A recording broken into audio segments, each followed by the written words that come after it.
अब हम बढ़ते हैं अपनी यात्रा की ओर।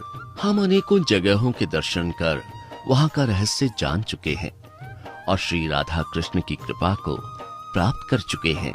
तो अब हम चलते हैं ऐसे मंदिर की ओर जहां पर भगवान श्री कृष्ण का प्राकट्य ही बहुत अद्भुत था।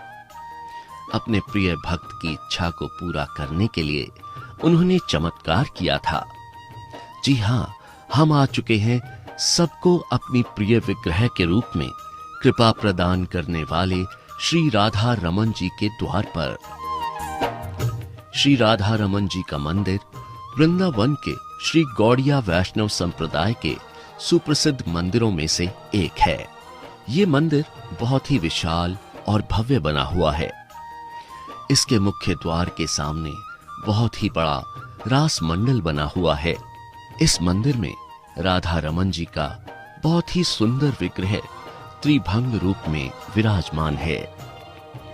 यहाँ स्थित श्री राधा रमन ठाकुर जी श्री पाद गोपाल भट्ट के द्वारा सेवित हैं।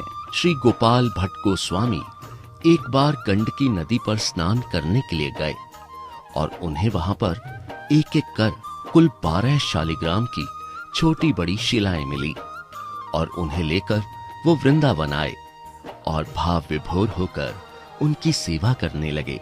एक बार एक भक्त वृंदावन आए और सभी स्थित विग्रहों के लिए वस्त्र अलंकार लाए और उन्होंने गोपाल भट्ट गोस्वामी को भी वस्त्र अलंकार दिए और ये देखकर गोस्वामी जी उदास हो गए क्योंकि उनके पास तो शालिग्राम शिलाएं थी।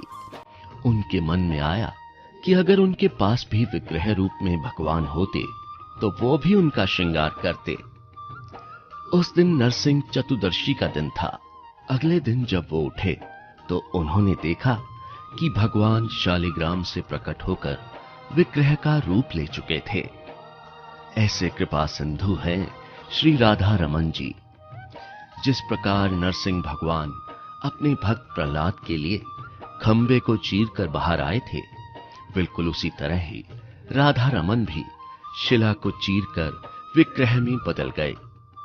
जो भी उनके द्वार पर आकर प्रार्थना करता है, भगवान राधा रमन उसकी सारी इच्छाओं को पूर्ण करते हैं।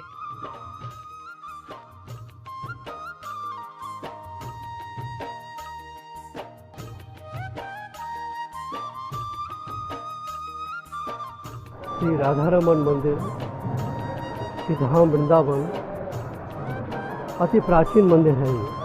श्रीमद् भागवत का प्रमाण है कि जब श्री कृष्ण राधा के साथ रमण करते करते जो अंतर ध्यान हो गए, राधा रानी विलाप करने लगी, हा नाथ रमण तीष्ट क्वासी क्वासी महाभुज। जब विलाप करने लगी तो पुनः ठाकुर जी का प्राकट हुआ, श्री कृष्ण का प्राकट हुआ, राधा के साथ रमण किया तो नाम हो गया राधा रानी। तो आज भी हमारे यहाँ जो ठाकुर जी को भोग अर्पण किया जाता है, आरती जो होती है, जो अग्नि से जो होती है, हमारे यहाँ माचिस का प्रयोग नहीं है। श्री गोपाल भट्ट गोस्वामी जी ने मंत्र के द्वारा अग्नि को प्रकट किया। वो अग्नि 500 वर्ष से आज तक बराबर वो प्रज्वलित है। उसी के द्वारा ठाकुर का भोग, ठाकुर जी की आरती आदि उसी से हुई।